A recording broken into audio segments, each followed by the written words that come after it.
तो भाई लोग नमस्कार। जी हाँ दोस्तों, खेसारी लाल यादव जी का फ़ैन होंगे तो हो जाइए तैयार, क्योंकि आप लोग के लिए लेकर आ रहे सुपरस्टार खेसारी लाल यादव जी।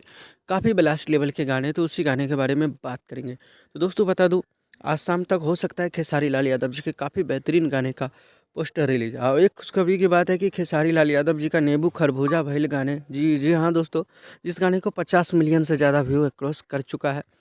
फाइनली खेसारी लाल यादव जी का जा एक करेजा 2.0 आने वाला है, उसी का पोस्टर आएगा। आप लोग तैयार रहिएगा, जैसे ही उसका फाइनल पोस्टर आता है तो अपडेट के माध्यम से आप लोग को बता दिया जाएगा। तो आज का अपडेट में बस इतना ही था। जब भी खेसारी लाल यादव जी का कोई नया अपडेट आता है तो आप लोग को सबसे पहले मिलता है। तो चैनल को सब्सक्राइब करके रखिए, वीडियो को लाइक, क्योंकि आप लोग को बता दूं खेसारी लाल यादव जी का भी बैक टू बैक एक से बढ़ के एक गाना आप लोग को देखने को मिल सकता है। तो आज का अपडेट में बस इतना ही था।